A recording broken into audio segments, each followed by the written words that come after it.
Okay, so what you have to do here is press fast forward on the Romans, Dark Ages, the Dark medieval society, and bang, here we are, Alan Hudson, who's going to tell us about the Renaissance. Slightly misleading title, which is entirely my fault. That fellow with the hat, Petrarch, he's not going to feature heavily.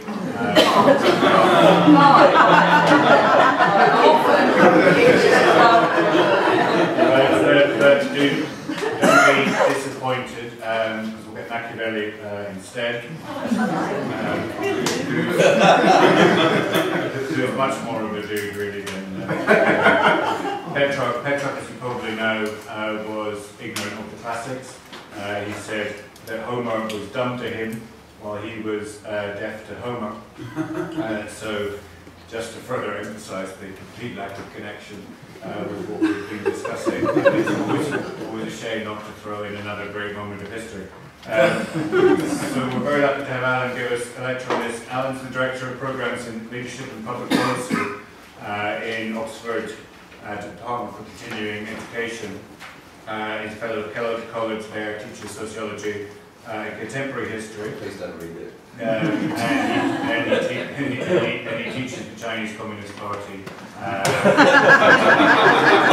Actually, in how to be more effective leaders at the party school in China, in Shanghai. But possibly more relevant to this session, his consuming passion for a long time has been the Renaissance. So, Alan. Thanks. Thank you, Angus. Doesn't matter whether a cat is black or white, as long as it catches the mice. Wisdom of Chairman Deng. What I'm aiming to do, and how I propose to do it, is to treat Fortuna, but along with the linked concepts of virtu and necessita, because they're entirely interrelated. They complement each other and they transform each other. But I'm hoping to do that with reference to and placing those concepts in the line of many of the discussions that you've been party to. You won't have got them all, of course, because of the Strand issue, but using to try and get you to think about these in relationship to all the other terms which might be more or less the same thing but might mean things which are entirely different, like providence and fate and free will and accident and happenstance, and even structure and agency, the relationship between that which you can't do anything about, or you can have to act in circumstances in which you are determined by what has gone before, and what the nature of your agency is in relationship to this. And as a historian, or a lapsed historian, to try and do this also in the context of changing continuity, because all historical investigation is a balance between that which changes and that which stays the same. And that at times, and the historical moment of the Renaissance, I would argue along with many others, is such, it's a time where change becomes more important than continuity. Although not everything continues to act on those changes, there are reversions as well. So that's the framework, at least in my head, and I hope it becomes clearer as I go forward. So I'm particularly going to use the historical moment of the Renaissance, and most particularly the Florentine Renaissance, and I'm more concerned with Machiavelli than Petrarch, for reasons I hope which will become clear. Incidentally, Machiavelli's writing is more or less directly contemporary with Luther. I don't think the Prince and the Discourses were started and finished pretty much at the same time. It wasn't like he wrote one and then wrote the other. He was working on both simultaneously. And around 1514, 1550, so there's a small gap, but it's pretty much as contemporary as you could get to Luther's theses. And I would argue that this could have been, or was, a potentially as significant a crack in the attack on in authority as Luther was, but it didn't take the same historical course. It didn't go anywhere, so to speak. Machiavelli's aspirations were lost in the world which he himself understood, which was the geopolitics of Western Europe in the early 16th century. Basically, Italy got swamped, and it was a big player by the middle of the century and for the next several hundred years.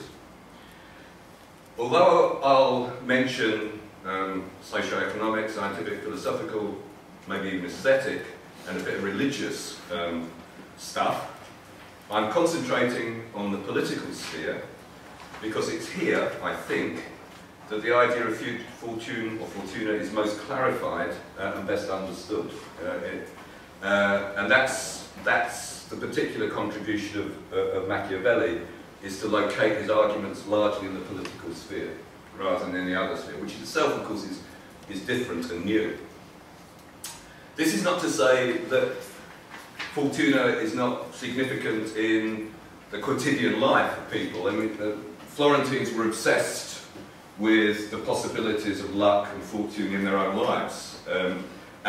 And that is an ahistorical phenomenon. We can't imagine any human being in any human society not worrying about what's going to happen to them and whether they're able to control what happens to them in their love life, in their career, you know, in games of chance, for example, which were extremely popular in Florence. They were great card players and dice throwers. And even in the Florentine constitution, where office was organised around a different sort of ballot from the Venetian Republic, is that depending on your status in society, you could put your name into the hat, and whoever was going to hold the public office was drawn by lot. It wasn't an election, it was you were entitled to be considered for public office. If your name came out, it was your turn. And of course this was good luck, because even though you might not be especially corrupt, you could use public office to line your own pockets. So at every level, fortuna, was very important. And of course, if you didn't get elected, or didn't get selected, you would write to the person who was, reminding them of a favour you'd done 6 years ago, hoping that you would get onto the bandwagon. It is my fate to be obedient to you, dear winner of this office. And so at every level, at the quotidian level, fortune was something which they were preoccupied by. Equally, and this I think is a point that I haven't got time to develop, you could just think about it in relationship to the development of a different form of socio-economic relation, is that, luck was an important factor in making money. I mean, Florence was an incredibly vibrant society, like Venice, but dependent on things which were outside your control. I mean, it's set in Venice, and it's justified so, but you might remember the plot of The Merchant of Venice. It's that Antonio should be able to secure and pay back the loan he gives to Shylock, but there's a succession of disasters whereby every single one of his ships fails to come back. And that would be a normal occurrence in terms of merchant capital, is that it was outside your control, but you still took the risk, because that was the way to accumulate wealth. You couldn't not do it, you couldn't be a peasant. It was a chance you took in order to win great gains. And also, I think, not going to ignore, it'll come in a bit later, is the geopolitical environment. A number of the speakers, especially invited speakers, have held their fingers up like this at the historicising of things. The text stands. I by nature will try and contextualise it. So forgive me if I've spent some time talking about the politics of Western Europe in the early part of the 16th century. Okay, so what my structure is essentially a simple one, and therefore it will go wrong because these things overlap. Fortune. Fortune. Fortune. Yeah. I am going to basically spend a little bit of time talking about the medieval world, just to get a point across about changing continuity. And just as an example of that, there's an very old literary critical book called The Elizabethan World Picture by E.M. Tilliard, which goes through the whole works of Shakespeare, showing how a lot of medieval prejudices are still in Shakespeare, and you can just find them. But that's true, but there's also a lot which is not in the medieval world in Shakespeare. And I want to just look at what the medieval world was like briefly. Then a short period which will be with reference to Petrarch and the rediscovery of the ancients in the early Renaissance, and then mostly on the High Renaissance, the period around Machiavelli, which is the early 16th century. If I get time, and I hope I do, but I'm not sure yet, I want to say just a very few words about the Reformation and the Counter-Reformation to try and link them back into some of the earlier discussions. If I don't get time, then it'll come up a bit later. So what I'm doing, I think, what the Renaissance was doing, what Machiavelli was doing in particular, was not describing new phenomena. You know, there were always battles, there were always political struggles, there was always power and ambition. You know, we had a discussion on Herodotus. I mean, some of that is, in material, concrete terms, entirely recognisable as these things happen. You know, events, you know, one dancing after another, I think, yeah? At history. But the understanding of them is in a different and a new way through appropriating both an older order, the use of the classics to not challenge, but to elide the authority of the church, to elide religious authority, but also to analyse new circumstances. And there is even a glimpse of the concept of progress, I would say. Whereas the medieval world is an Aristotelian world, it's an unchanging world, it's one in which things will not change and cannot change because they're ordained by God. But in the Renaissance world there is a possibility through action, an element of fortuna, of making things different. And of course retrospectively we emphasise that, that's the point about it.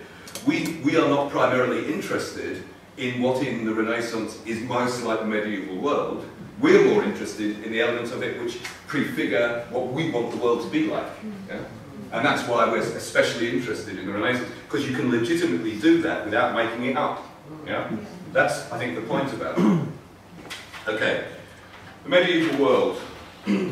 Now, I'm not going to try and talk about the period from the fall of Rome in 476 to an unspecified date at the end of the 14th and 15th century. I'm essentially collapsed, and I'm certainly not going to talk about the Dark Ages. It's nearly 1,000 years. What I really want to point to is the period of the second millennium, from about 1000, 1400, because it's in that period that things might have changed or could have changed and didn't in the way that they did in the Renaissance. And at one level you could say this was a process of critical mass. It's like pushing at the door and then the door closes again. Pushing at the door and the door closes again. Largely because things are still contingent and out of your control. And there's a particular conjuncture where that doesn't happen as quickly and things, you know, it's like Pandora's box doesn't get closed quick enough and things come out and then things can never be the same again. I mean, just as an example, if you can't underestimate the flourishing of culture and of order of the Carolingian period under Charlemagne. But it vanishes within a generation. More historians, more people, not least because they want to deny the significance of the Renaissance, will point to the so-called 12th century Renaissance, which is in fact the high point of scholasticism, it's the high point of the order of the Middle Ages. Wonderful book by long-dead historian Dick Southern, called The Making of the 12th Century Renaissance. Well worth a read. This was the enclosed picture in the 12th century. The reason why it remains closed and is not, I think, is not the precursor in a direct line is because the medieval world is still dominated by God. The world is understood entirely through a relationship to God, best summed up by Thomas Aquinas, and the idea that reason can be applied as a sort of secondary mechanism, and it enables us to understand revelation, or the fact that things are revealed. Everything is in this beautiful, ordered system. There's a good joke about this in Robert Musil's Man Without Qualities, in which the universal doctor, as he was known, Thomas Aquinas, walks out of his library with a self-satisfied, smug look on his face, and an electric tram goes past him. There was no, he could, yeah?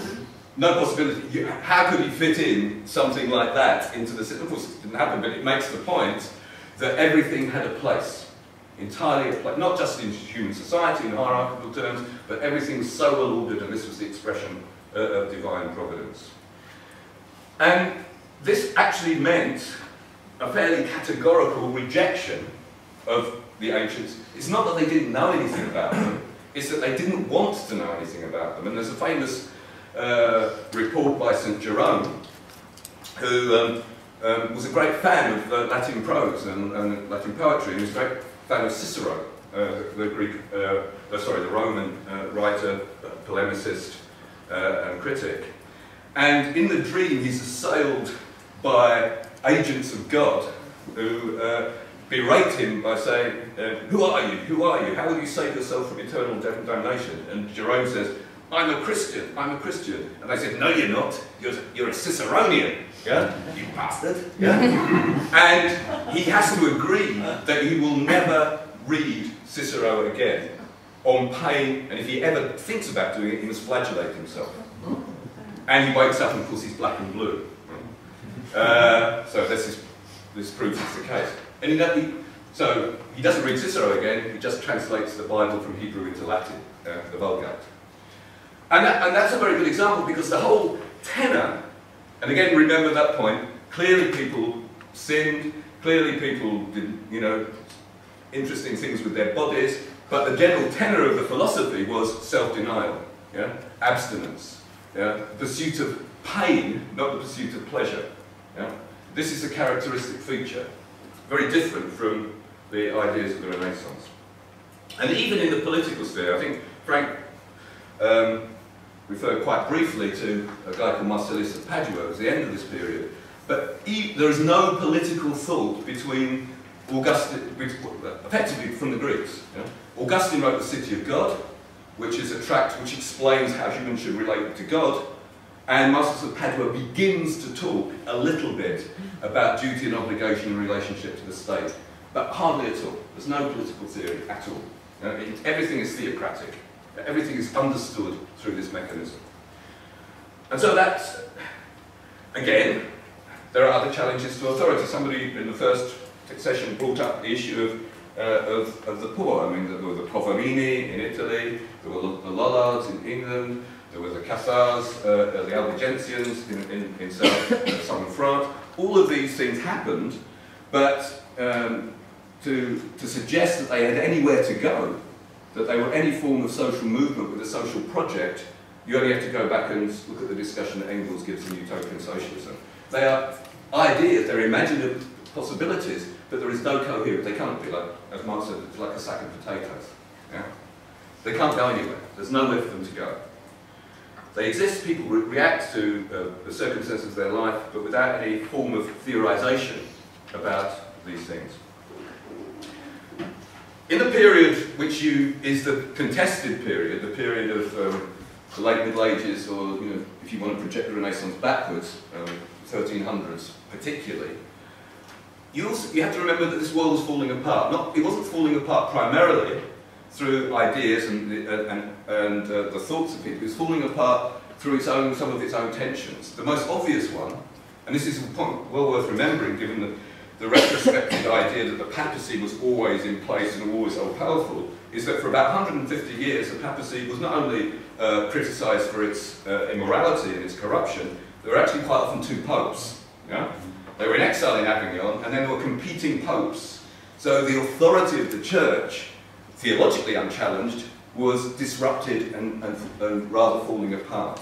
And this was true right through the period leading up to this. And it was only in the period after the Council of Constance and a little bit afterwards that the papacy became united, and it's this period in which it exercised its most corrupt and interventionist strategy in relationship to politics. Prior to that, there was quite a balance between church and state in Europe.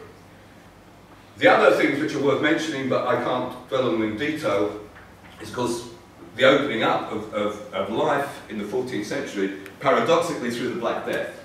Something well worth bearing in mind is that between the third and half the population of Europe died in the Black Death, and the almost direct consequence of that was an inability to maintain the serf system, because labour became less plentiful and it could be sold. So it became impossible to retain the strict form of feudal relations, and in fact this period is often known as bastard feudalism, because it's a desperate attempt to to have the panoply of the feudal order without its impediment. And of course this is in parallel with the large increase in trade and other factors. So here's an example of how important and widespread this is. There's a record, I think it's in one of the books by, not in the reading, by Fernand Braudel, which makes the point that a letter of credit issued by a bank in Florence at the beginning of the year is being used in Byzantium, and at the end of the year is being used in York. Same piece of paper. Yeah? The integrity of this trading system and its scope, and therefore urbanisation.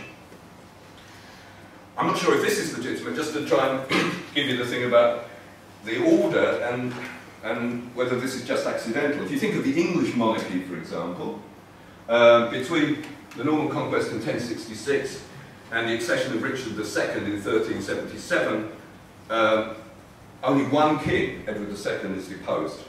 William, we don't know. William II, it might have been an accident, we don't know. But that's quite a lot of period in which challenging the king's authority was pretty bad. That was Edward II's end was pretty bad. Do you know this? He was, had a red hot poker stuck up his backside. As an old historian taught me, also edited his chapter on this, he says, Edward met a fitting end. But in 1377 until 1485, so this is, I'm jumbling up my periods, of the 7 English monarchs, 4 of them died violently, murdered or in battle. So the whole thing was beginning to become much more disrupted. So it's in this atmosphere in the 14th century that any form of new thinking began to have a purchase, but often stimulated by relatively small-scale things, or things which were more cumulative. And it's in this context that you understand Petrarch. Petrarch's attitude to Fortuna is a break from the Augustinian conception of Fortuna. The classical Augustinian theological conception of Fortuna is that it has to be entirely subordinate to Providence. Yeah? And usually means that if something's gone wrong, it's because you've been sinful. It's not, there's nothing active you can do about it. It's entirely imposed upon you. There's nothing you can do about it. What happens a little bit in Petrarch, and the reason why I put some of the readings in are because it shows how closely linked Petrarch actually still was to the past. I mean, he has that dialogue with Augustine, which Augustine is constantly telling him he's just so weak and vacillating and not, such a bad man. But initially in Petrarch and in subsequent humanists in the 14th and early 15th century, there is an appropriation of the Roman idea of virtue. And the reason that is you use the virtue, which is resilience, tough it out, the Stoical conception of virtue, to put up with providence. Yeah? It's not that you actually think you can't really change it, but you're using your own capacity as a human being to the slings and arrows of outrageous fortune. That's what you're doing. And this is, I think, the way that Petrarch puts it. O fortune, who are omnipotent, if such men speak the truth. He's talking about Cicero here, in Virtue and Sallust. What are you doing? Does the power of your realm extend even here? It is too much. There is nothing omnipotence cannot accomplish, but God forbid that fortune should be omnipotent. For there is only one who is omnipotent. Indeed, as soon as fortune sees virtue approach, she surrenders impotent and infirm. So you apply virtue against the trials and tribulations of fortune, but both of them are subordinate to divine providence. So it's a salving mechanism rather than an activity. But this continues to develop, and by the time you get in Florence to people like Pirandello, who's slightly earlier, I think, if my memory serves me correctly, than Machiavelli, there is an attack on the idea of providence, but it's couched as an attack on, for example, astrology. The idea that you're linked, that your birth sign will determine your life, and that this cannot be the case because it's your own activity which will determine your life under providence, but there is still a capacity for activity. And that is a clear shift. This is supported, although the argument, I think the jury is out on this, how far this works. This is supported by the exploration of text. This is the contribution that Petrarch has, and it's the one which is carried over into the Italian humanist tradition. It's the fascination with texts and the discovery of texts, going back and finding out what the ancients thought about this. I mean, I'm going to refer to it a number of times, but it's particularly well explored in this book that I don't know if anybody's come across, called The Swerve, by the literary critic Stephen Grimblatt, about the discovery of a lost philosopher, Epicurus, through the work of Lucretius on the nature of things, a very long poem, which was found in a South German monastery in 1417 by a Florentine called Poggio, who up until the year before had been apostolic secretary to the deposed Pope, Pope John the 23rd. The original Pope John the 23rd was taken out of the list of popes, and we didn't get John the 23rd until the sort of creepy one that came in the 60s and early 70s. And he found this book, and he immediately knew what it was and sent it off to be transcribed. And that happened a lot. There were a lot of these people. Initially they did it in Italy, and then they went to Germany because they thought there were some of these isolated monasteries. Poggio, in fact, also came to England, hoping that there were some in the English monasteries, but discovered that the English monasteries would bear anything. They couldn't find anything that was worth reading. But this bringing in of text was a significant element. Alongside, of course, there was a physical movement of people. I mean, there were, I think, 2 or 3 elements to this. There was the accident of employing Greek scholars. There was also the issue of the establishment of the university. The University of Bologna, which is the oldest university in the Western tradition. Baghdad and Alexandria have got longer histories. It was established in Bologna because it was where the routes from Byzantium, Constantinople, met the route from Rome. If you think about it, if you look at the geography of Italy, you come into Ravenna, you get off the boat, and then you come up from Rome, and there you are in Bologna, and you discuss the reconciliation of canon law with Justinian law.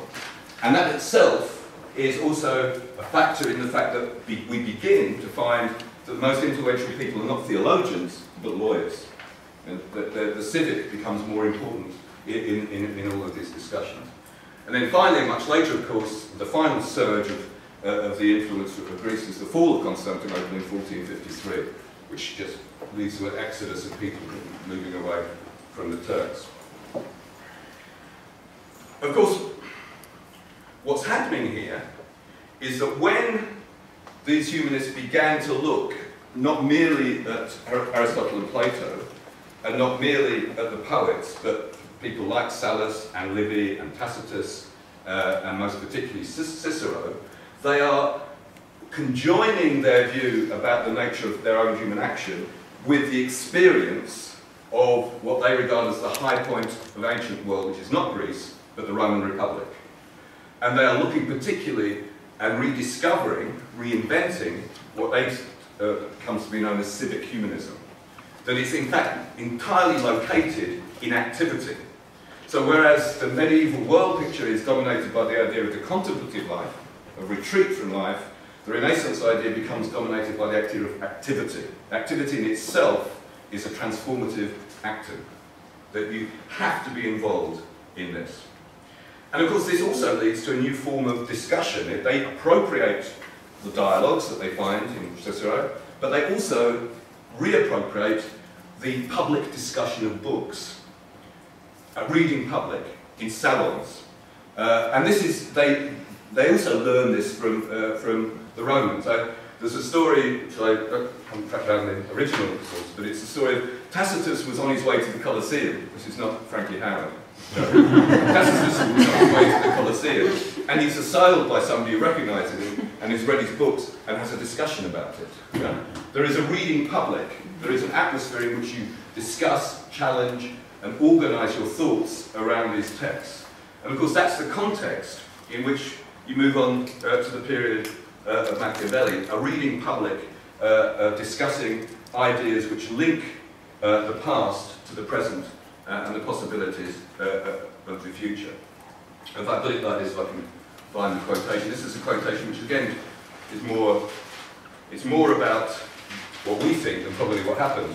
The French author Gustave Flaubert made the point, just when the gods ceased to be and the Christ had not yet come, there was a unique moment in history between Cicero and Marcus Aurelius when man stood alone.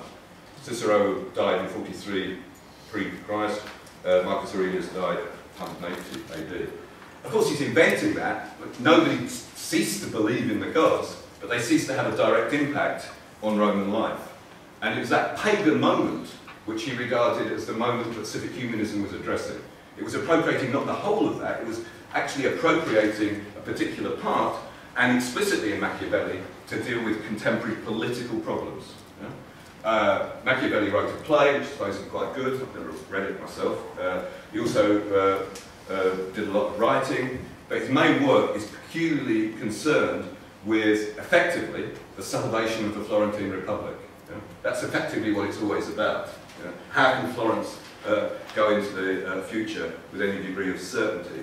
And of course, his conclusion effectively is it can't. It's finished. But you need to try and understand why.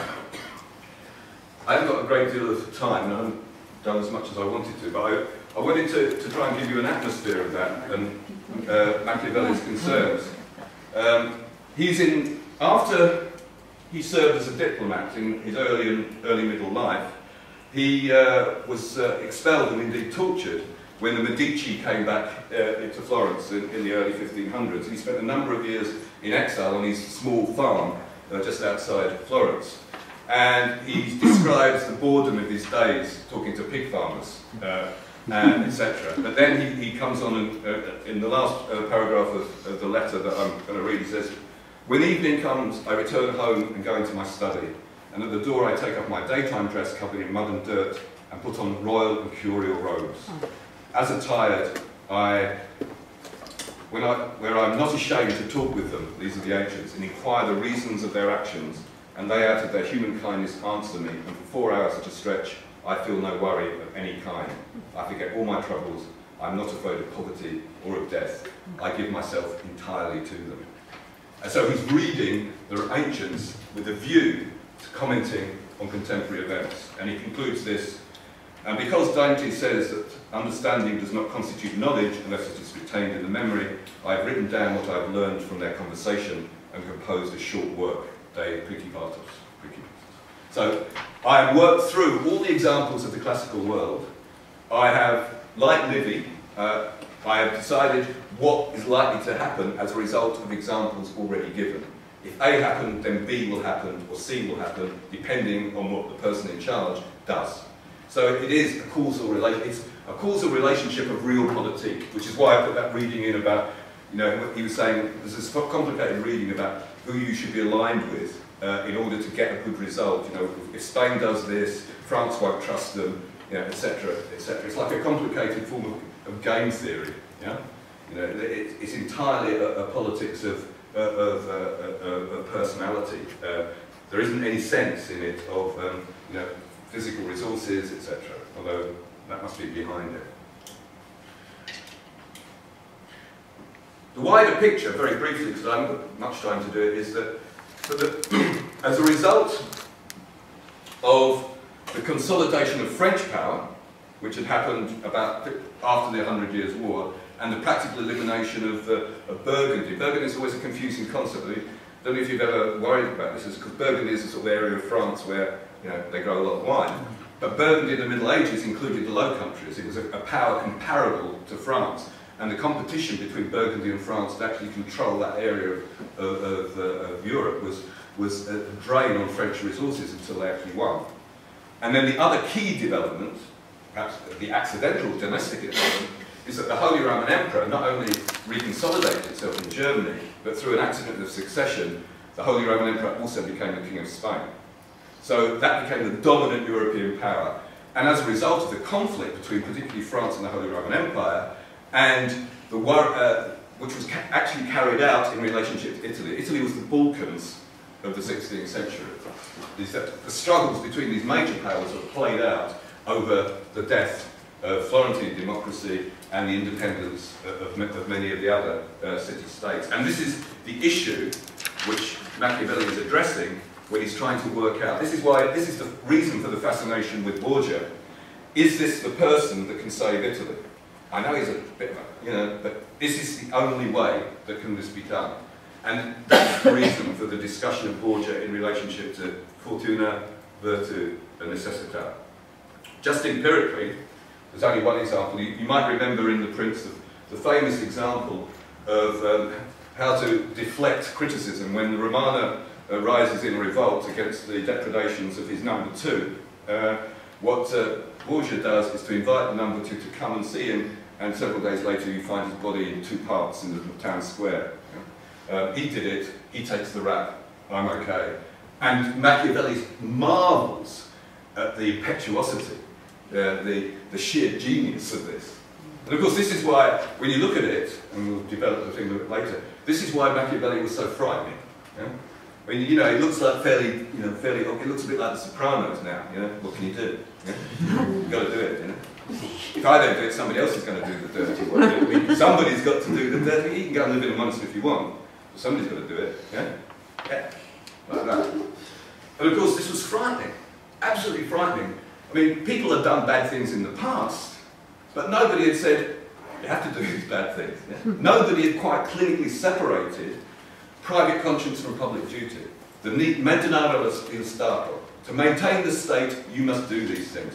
I know it's bad. I'm not pretending that there's a rationale for it. I know it's bad, but you have to do it. Otherwise, what will happen? Collapse. And of course, the characteristics, if you personalise them, are embodied in these ideas of Fortuna, of Virtue, Necessità. The most important element of Necessità is this thing, you've got to do it. If you don't do it, then nothing will happen. There is also implicitly, although I may be exaggerating this slightly, there's also the idea of Necessità. You have to do it because of the structure in which you find yourself. This is the game that's been given to you. You can work out what France is going to do, what Spain's going to do, what Borgia might do. Therefore, it's necessary to win to do that. So it's both contingent, the need to take a particular action, but also it's given structurally as well. The important relationship is between, which is linked to that, is the relationship between Fortuna and Virtù, in which virtue starts off by being what they understood the Romans to understand by it, which is manliness, what you do as a man, bravery, impetuosity, taking the risk, going for it. Fortune favours the brave. You make your own luck, and that in itself is able to change fortune up to a point, because fortune is a woman. Excuse us, I'm going to go down a very non-PC route here. Is that fortune likes to be taken by force. I love a man who just comes. Fortune is given these words often. I love a man who really goes for it. What I hate most is people who just can't. Will not take a risk. Bring it on, and then I will bend to their will. And that's literally that's the relationship between virtue and fortune. But virtue then becomes not merely impetuosity and bravery, it's impetuosity and bravery in the service of the state, to maintain order, to maintain the order of the state, often embodied in a prince. So it can be a personal attribute, but it's also an attribute of the nature of the state. And through action like that, you can bend fortune to your will, but only up to a point, because, and I think sometimes they even makes the point 50%. Can't do 100%, 50%. But if you overreach yourself, the hubristic element, you're gone. And if you act in too trusting a manner, and this is the commentary on Borgia, and Machiavelli gets incredibly confused because Borgia, who he admires, suddenly makes the mistake of trusting Julius II, who is his sworn enemy, getting him elected as Pope, and then of course Julius breaks all of his promises in the typical Machiavellian stroke Borgia way, and chases Borgia out of Italy. Why on earth did he do this, Borgia? I'll turn back and appeal to the Medici. So there is the element is that you must continually reassess and understand your relationship to fortune. finally on this, because I think it's an important one, and some people are often confused by the fact that Machiavelli was often very interested in what he called the citizen army, the armed militia, which is an act of observation, again from Borgia, that having your own troops is better than hiring them. Of course, it didn't play out very well because the Florentines didn't appear to be very good at this, or their hearts weren't in it. And many people drew the conclusion that mercenaries were better. In fact, it was an idea ahead of its time. I'll just make a leap here, if you consider this, is that you all know that the Marseillaise was the marching song of the French citizen army as they moved up from Marseille. In 1798, this citizen army defeated the Prussian troops at the Battle of Valmy and saved the revolution in 1798. And Goethe, who was with the Prussian High Command on a hill, turns to them and says, "You've just witnessed the birth of the modern age." The citizen army is the idea of being part of a public activity, of being an active citizen. And that is essentially where the concept of virtue in relationship to fortuna ends up. It has to be in the public realm. It has to be res publica, public things. It is no longer an attribute of self-denial to cope with providence. It is making the city-state. Of course, the problem for Machiavelli is, and I haven't got time to go into this, is that the city-state was historically redundant. People it came up again in an earlier session, is that the consolidation of the nation-state under absolutism was the form through which the state would develop in the early modern period. The ideals of the Roman Republic, in the heads of the Italian humanists, because the Italian city-states were never really like this, became historically redundant. In fact, they only really re-emerge in the discussion about the nature of the American Republic at the end of the 18th century. Pocock makes in his classic book on the Machiavellian moment in American history. Very, very briefly, Reformation and Counter-Reformation. This is a second working and unworked out working of a question that Phil asked about what predestination and the need for reintroducing certainty in God. And I want to do this by going back to Swerve and referring to another figure. Along with Prometheus, the great hero of skeptics, Giordano Bruni, who was burnt at the stake in Rome, February the 17th, 1600. And there's a statue of him there in a Campo di Fiori. Many of you might have seen it. He was a great follower of Lucretius and Epicurus, the philosopher who was discovered by Poggio in 1417. And one of the key elements of this theory was the fact of the transience of humanity, the denial of immortality, that people didn't live forever, they were just collections of matter, and that you better get used to it. And therefore you should take pleasure in your life. And it was an attack, an incredible attack on determinism. It goes on and on and on. But he has a story here. He makes this point, and he wrote this in England in 1584. He imagines the messenger of the gods, Mercury, having a conversation with somebody called Sophia, and she asks him what he's up to today. And he says, "Oh, the gods are giving me this really hard task, you know. What happens is that I've got to make sure that at noon 2 of the melons in Father Frangino's melon patch will be perfectly ripe, but they won't be picked until 3 days from now, but they will no longer be considered good to eat. And then I've got to go and look at the jujube trees, and then I've got to make sure that somebody combs their hair 17 times, and then somebody's got bed bugs, and then in the end, then Paulino, who lives down the road, when he bends over to pick up a broken needle, shall snap the red drawstring of his underpants. And I've got to do all this in one part of the world. And of course, this is the divine providence. God organises this on a daily basis. Yeah. What a laugh! Yeah. That's why they burnt him. Yeah. But the connection, of course, is that both Protestantism through predestination and Catholicism through the Counter-Reformation clamped down on this exploration of possibilities. Yeah? Council of Trent in the 1540s, 1550s was the start of the Catholic attempt to clean up the papacy and to bring back the authority, however less authoritative it might have been, to the disruption which the explosion of civic humanism had given. And it isn't for a long, long time that we find even the radicals cannot break free from the integument of the religious understanding of politics. So even, especially, the best example, of course, is 17th century England, where even the groups which didn't believe in predestination, and there were quite a lot of them, like the Independents, the Congregationalists, the Baptists, all of them posed their critiques in religious terms, however radical. They also posed them in terms familiar to civic humanism and to the Roman Republic.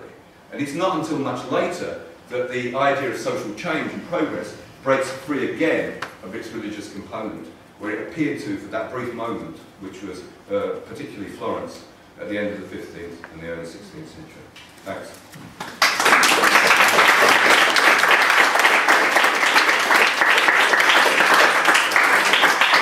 Great, thank you. So, who'd like to kick us off? I'm taking a bit of a risk here because I haven't been to any of the previous sessions in this strand, so I'm being very naughty and jumping strand, but I couldn't resist Alan on Fortuna. So forgive me if I kind of a little disconnected with your previous discussions. I thought you situated Fortuna in the predominant form of rule in the Renaissance in civic humanism very well, Alan, and with lots of lovely cultural illustrations as well.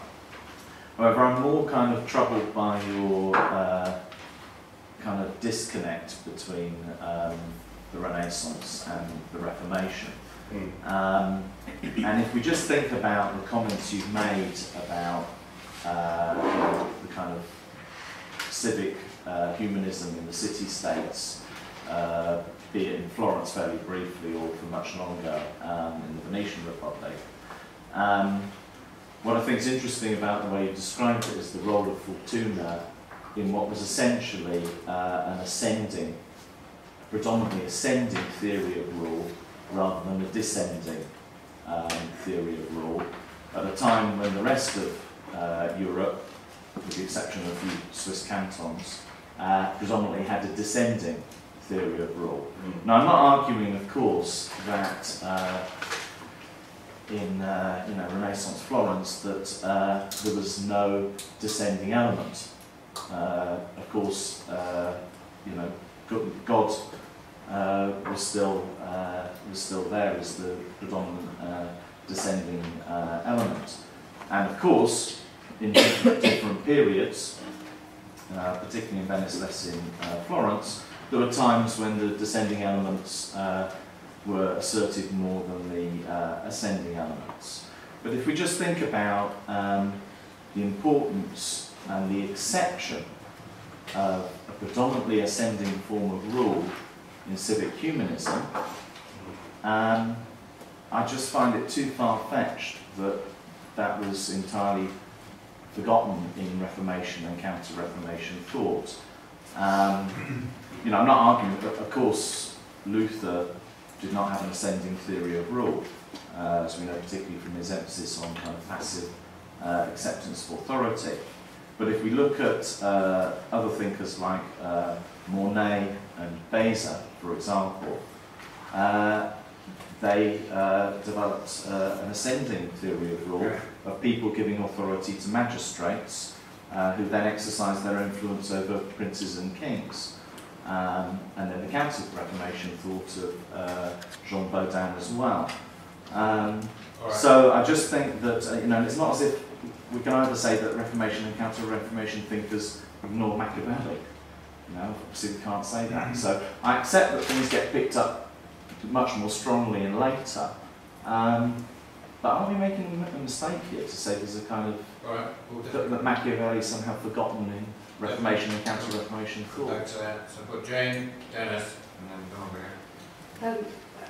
I think my question again is Phil's question, I guess, which I'm not sure I feel that you did answer satisfactorily, or did you, Alan? I guess was there something about the free will, the predestination idea that was something? Is there something about the theological stuff aside from the from the rest? And if that's true, so I guess in your sense they're saying like Machiavelli could have been the crack, but he wasn't. But that I feel what you're saying, what we've learned over the weekend, that isn't because of the collapse of the Italian city-state. You know, so you could have said on one level, yes, Luther's ideas got done and Machiavelli's didn't, because at that time German princes started to get into ascendancy and they can protect him and, you know, and all that, whereas actually obviously the Italian city-states have collapsed and they can't protect Machiavelli. You know, he's the wrong man in the wrong time. But isn't the thing, and then you can sort of say, well, you know, then why Luther gets tripped up because he still is in a sense of theocracy, you know, even though he's not understanding what he's doing, he's still within that terminology, whereas Machiavelli is definitely more separating the public from the private more consciously, and to a certain extent is way before his time until, you know, Goethe sees French people rushing around. And so, so as they do. But I wonder, is the key thing from what Frank said the first time is that the predestination thing is the inner light? You know, to certainly. I mean, I presume it's all three things in a way, but yeah, I think I want to repeat Phil's question: is predestination the thing? Yeah, predestination. You know, my God, they've hung the carpenter, right? They've crucified the carpenter. I mean, when I think of the Renaissance, I think of real living people. And that's sort of my take on Machiavelli as well. I mean, having to deal with dubious people you can't trust. So my impression for the Renaissance, and something you said towards the end about Bruno, and celebrating the temporary nature of human beings. We've been obsessed throughout this course, throughout thinking about the desire to be important.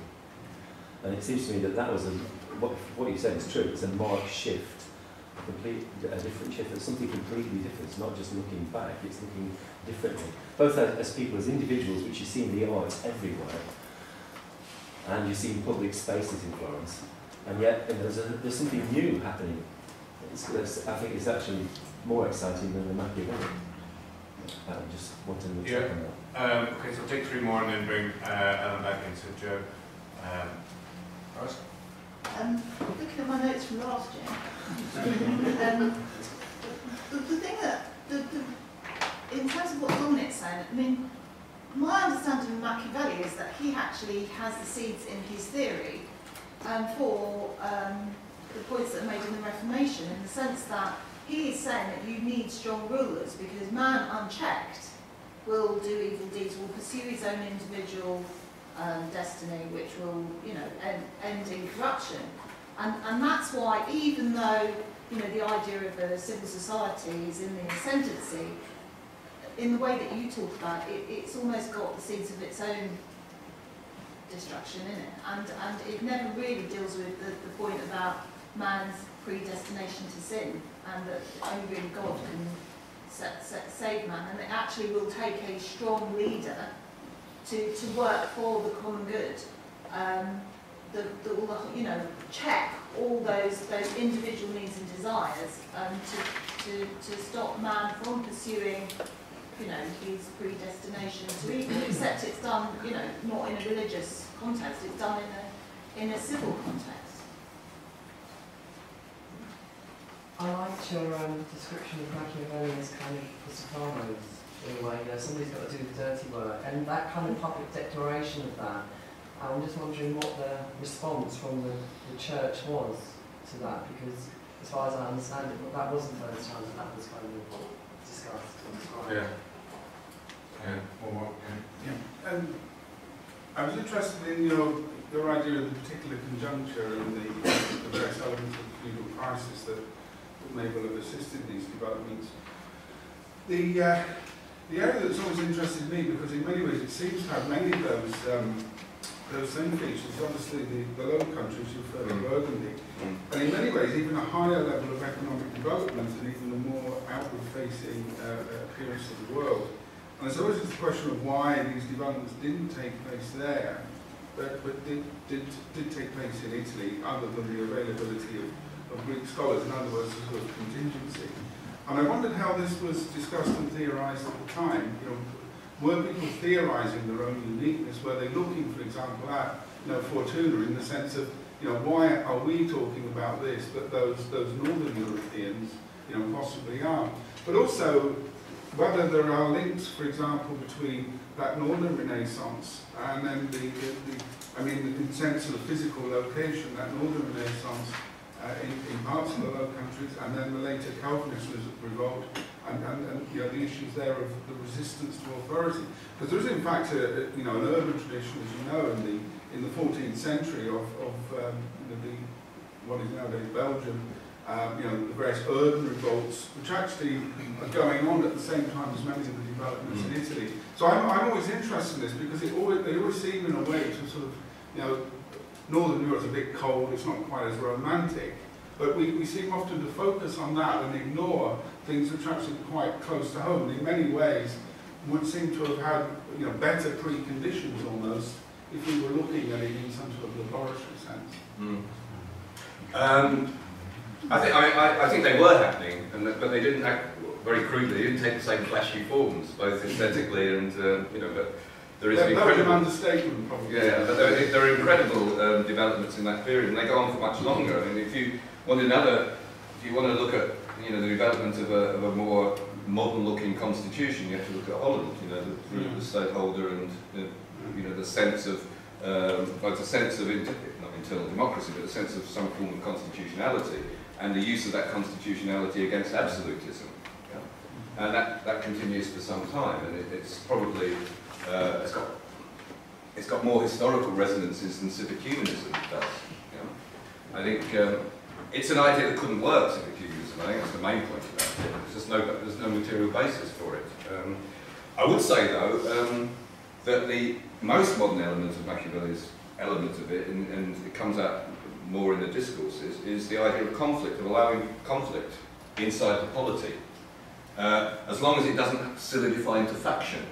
If the faction merely represents self-interest, then that's illegitimate. But if it represents alternative political strategies, then it's entirely legitimate and produces the state. Yeah?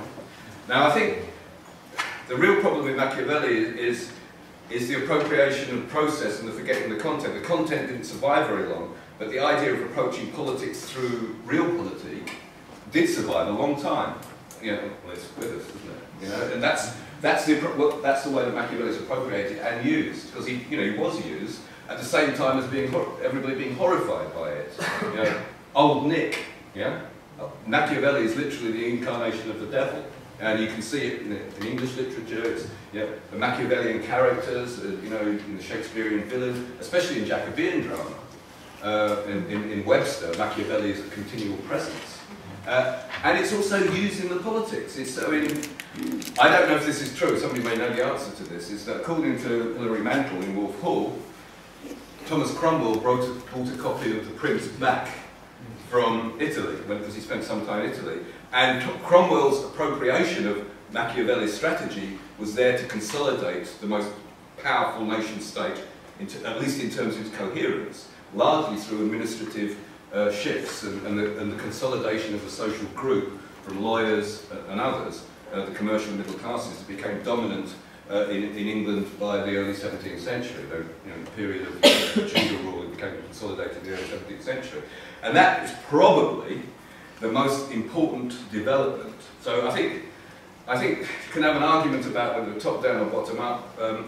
The real power of Machiavelli's ideas are in the development of independent bureaucracies and statecraft, especially in England initially. Less so in others for other reasons, the religious conflicts in France, the fragmentation of Germany in the 30 Years' War. That's where Machiavelli becomes situated, I think.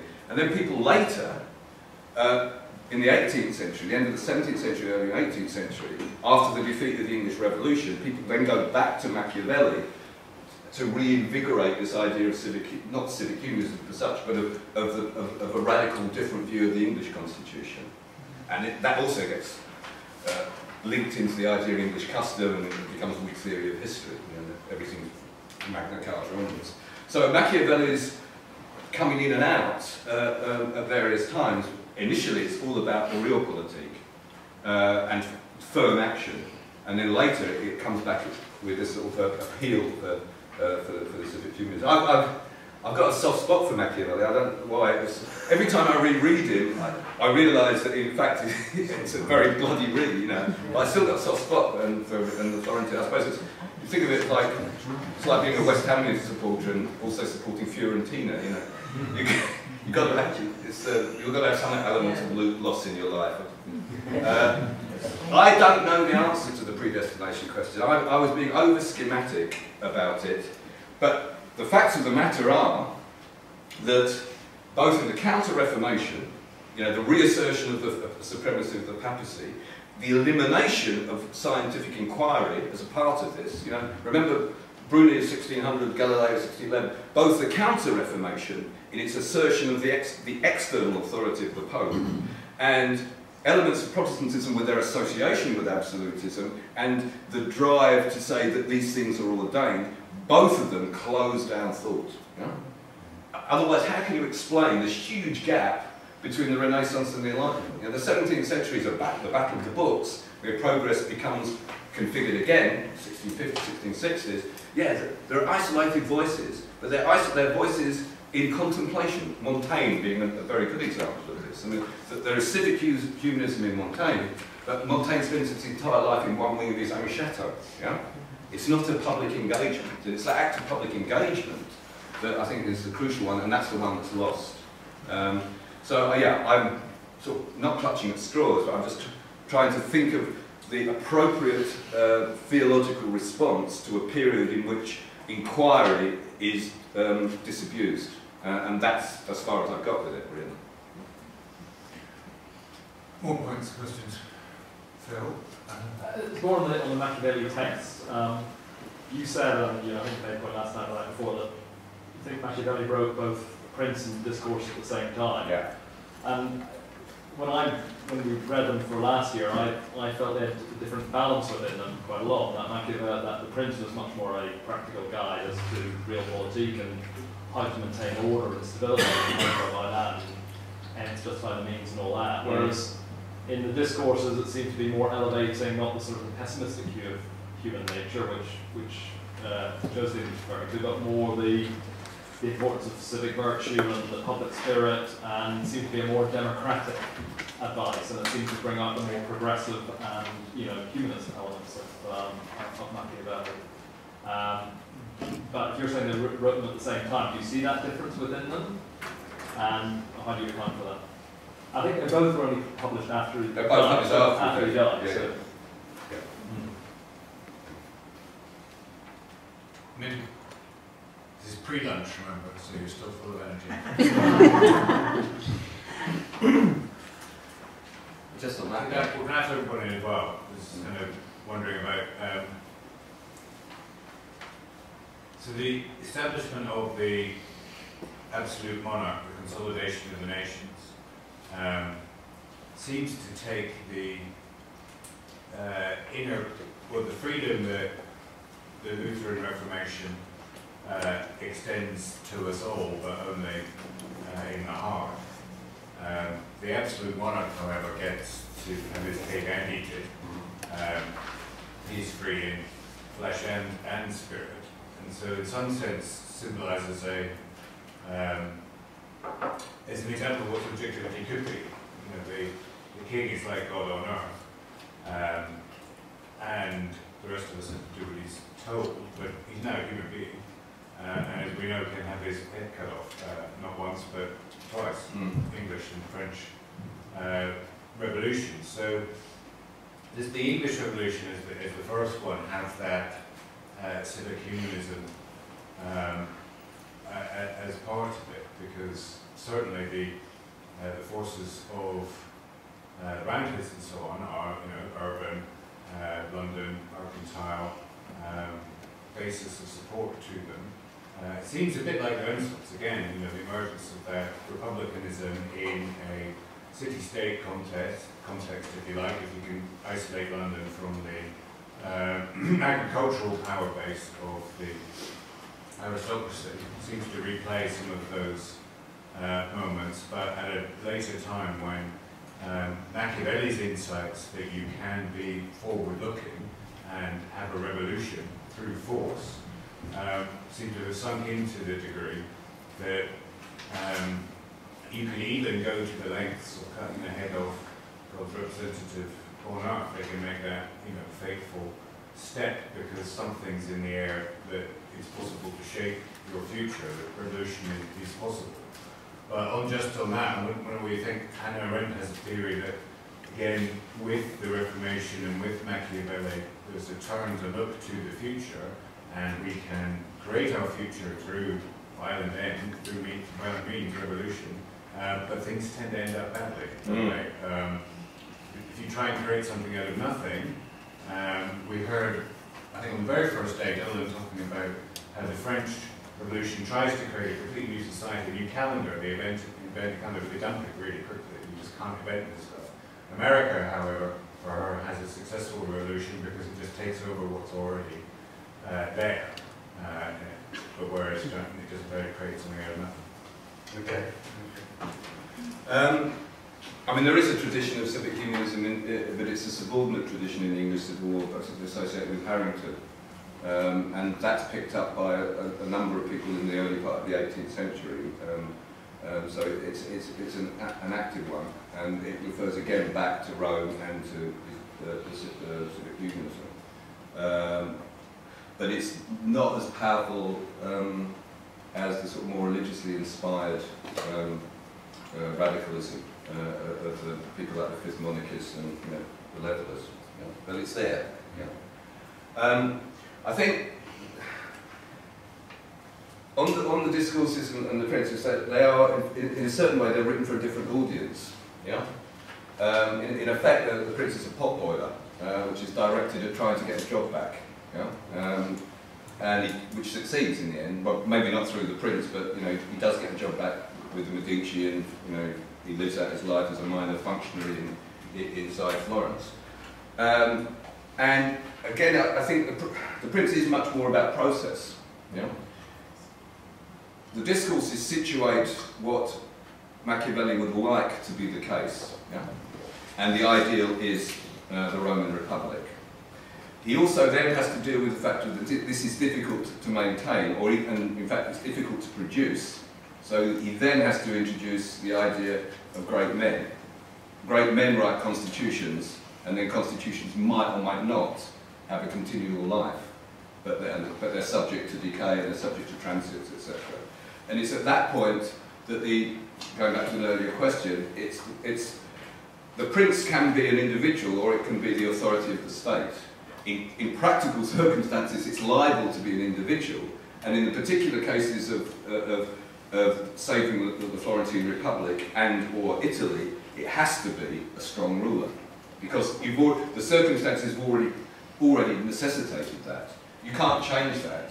You can't say, "Oh, we're going to have a lovely constitution and we'll live with it." You need to get from A to B, and through that you need a strong ruler.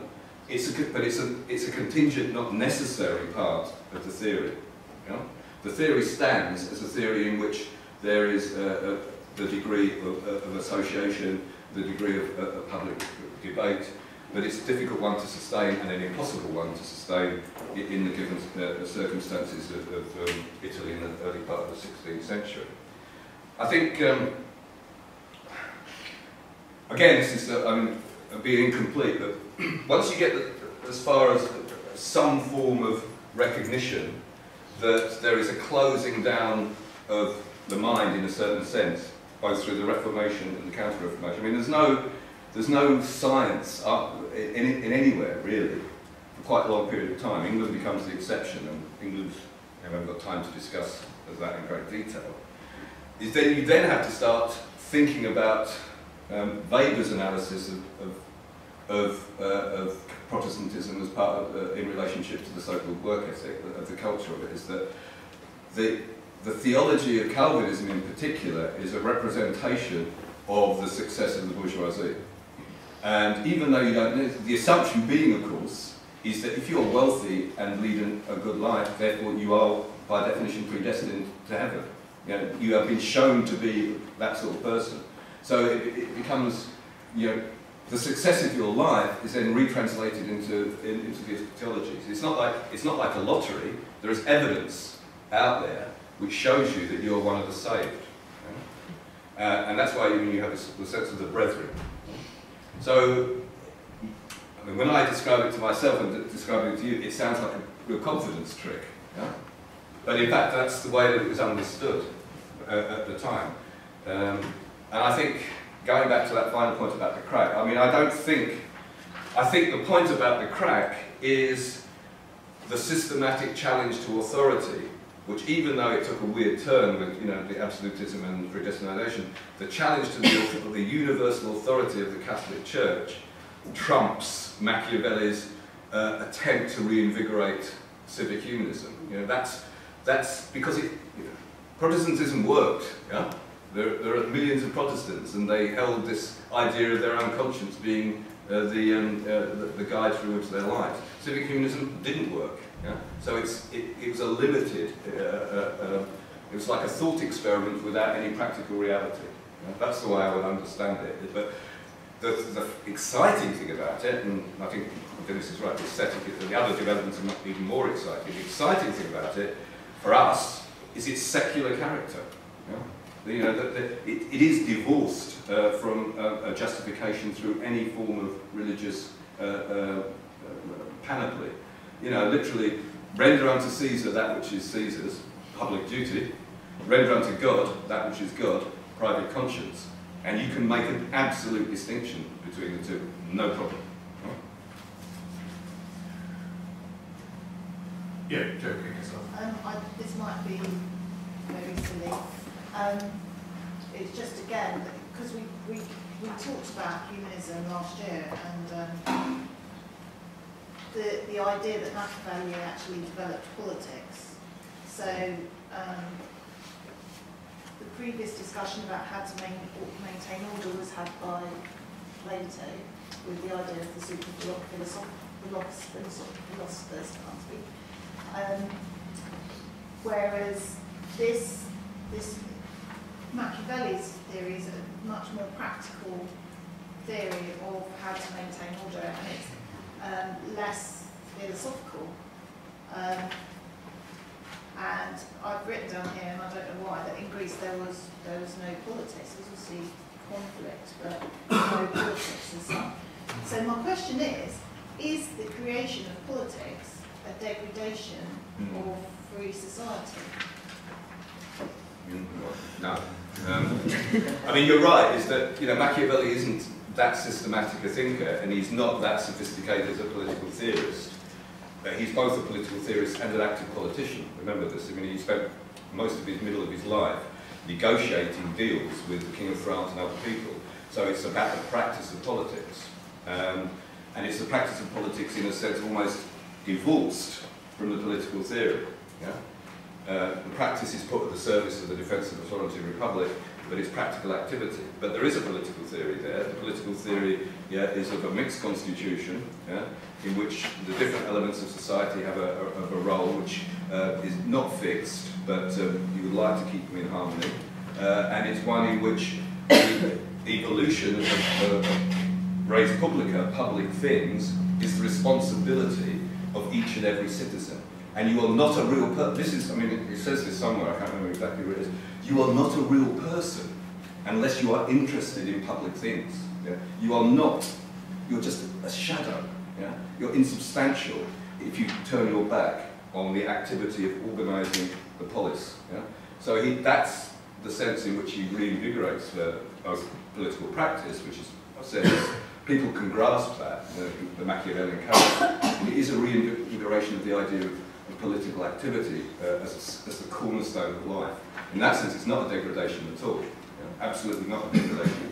You know, politics isn't just about voting; it's about, you know, the public. You know? It's, you know, being a participant in discussion and activity which organises the public realm, and that's I think that's why my soft spot is there. I mean, to hook the two together, Themistocles does politics, right? And he's every bit a Machiavelli. I mean, and you can have your soft spot for him as well, because he wins the Battle of Salamis, but he's a greedy, underhand manipulating, power play politician in exactly the same way. So he's doing politics in a way that Machiavelli would clearly recognise, and that it go on very well, you imagine.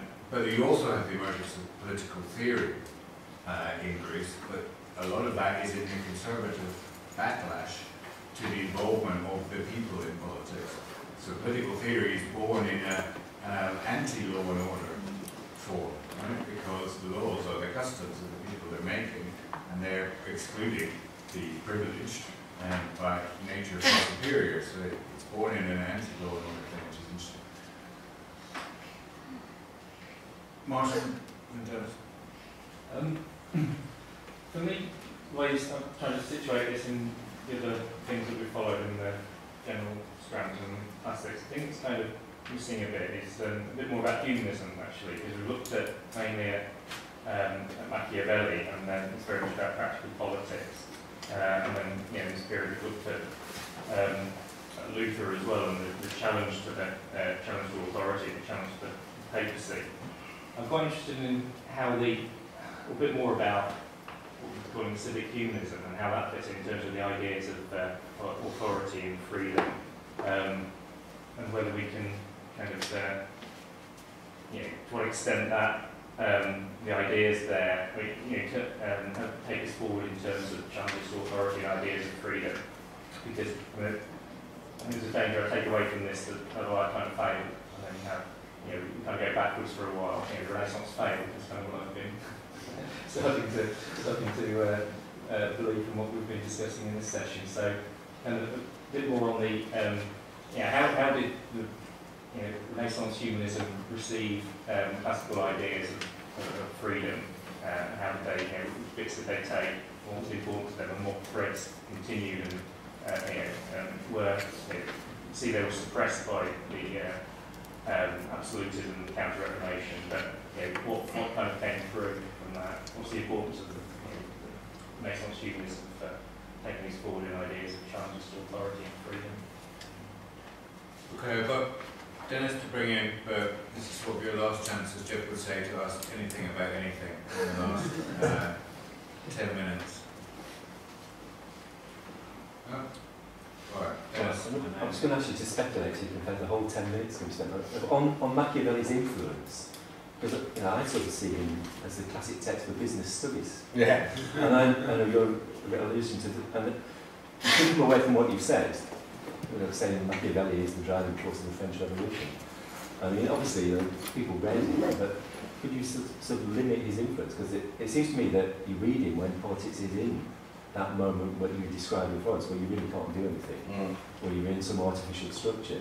And that's when people turn to Machiavelli. It might reflect times now, I don't know, so just something about, like you did a little bit about Britain, I mean, I think about the wider historical impact of Machiavelli's thought. Okay. Really quick. Oh, no, hang on. Oh, sorry, very quick question. The Prince seems to be, classically hubristic. And so in that sense, it doesn't seem to fall into the kind of classical model that hubris is punished or ultimately won't be successful. I don't think it's hubristic. I think it emphasises the necessity for decisive action, but decisive action with like a huge, your phrase, back bearings, yeah, which is both practical. If you read that letter when he's describing the political conjuncture in Italy, it's one of incredible knowledge about the balances of power, yeah.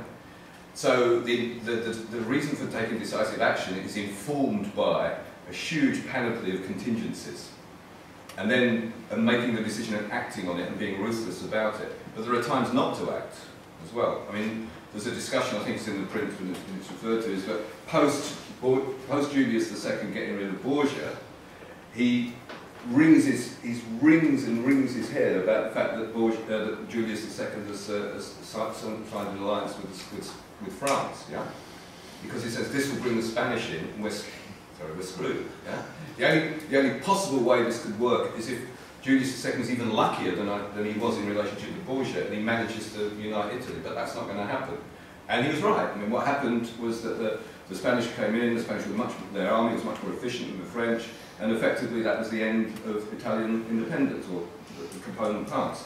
And so he wouldn't always advocate impetuosity. He advocates a clear decision-making process, you know, at the level of diplomacy and at the level of action. Yeah? Which, of course, is why that's the thing about the manual for business studies. Yeah? You know, in fact, to give you an idea, that's next speech in Shanghai. Get away with that.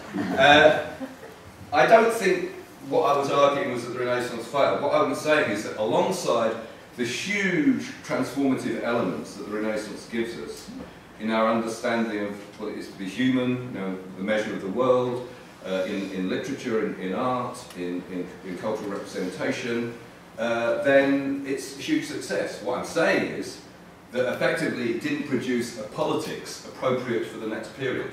Yeah? In that sense, it actually didn't produce any new philosophy in the sense. There's no significant Renaissance philosopher, you know, until you might argue the 17th century. I mean, Erasmus, More, you know, Luther himself, Calvin, their preoccupation is with the theological rather than the philosophical. So there's an absence of philosophy and political science, other than the examples. But the impact of the Renaissance was, you know, to break up the world, to give a new sense of what the world was possible. But it doesn't go in a straight line. That's the point. There's no straight line from the Renaissance to the Enlightenment. And one of the reasons for that is the domination of political life by reaction, yeah? For want of a better, except in Britain and Holland. Yeah? But Britain becomes much more significant when it has, crude materialism here, when it has the basis to become the most powerful nation state, you know, through the development of capitalism. Yeah? That becomes the critical factor, not the constitution of civic humanism. It's the early development of capitalism in Britain which carries those ideas into new areas. And so, you know, if you actually trace it through in the influence, I mentioned the reference to Cromwell, compared with anywhere else in Europe, the organisation of the bureaucracy, the administrative structures, the taxation system, all of these things are building the organisation of foreign policy around the interests of trade rather than dynasty. All of these things are coming together in Britain and nowhere else. You know, Philip II's foreign policy is not based on the commercial interests of Spain. It's based on a medieval understanding of dynasty. Yeah? Britain and Holland are unique in this, and they're the only places it happens. Everything else is personalised. It's not administrative. It's not, as in Weber's phrase, there is no bureaucratic rationality to it. Yeah? And I think, I'm not so sure about that. I think, take your point about the Prince being a document for uncertain times, and I think also it's a document for nostalgic times as well. And in that sense, it's a strand within radical thought. Yeah? People can successfully forget the process of the Prince, and they can return, like Machiavelli, to the court of the ancients and imagine that clarity of civic humanism. Yeah? I just very briefly add civic humanism. I've said the point about the absence of a clear new philosophy, but the original motivation of civic humanism in the context of the rediscovery of text, its discovery of philology, and it gives us contextualisation and methods of research which have previously not been used and can be applied throughout, you know, as a methodology of discovery. But very quickly, in terms of the people involved in classical humanism, particularly in Florence, they became as obsessed with just as obsessed with detail as the Scholastics. There's a quite, you know, where, you know, the joke about the Scholastics is they spend all their time arguing about how many angels you can get on a pin. The joke about the civic humanists was they argue about the use of the diphthong, yeah, or the caesura, yeah. And they became too inward-looking and obsessed because it wasn't related to any form of activity. They became contemplative, and in that sense it was limited. I want to conclude that just by jumping forward, I briefly mentioned Lucretius and the influence of that poem on the nature of things. And the key element of that is the fact of pursuit it's the atomic theory, but it's also the idea that we've only got this life. Yeah?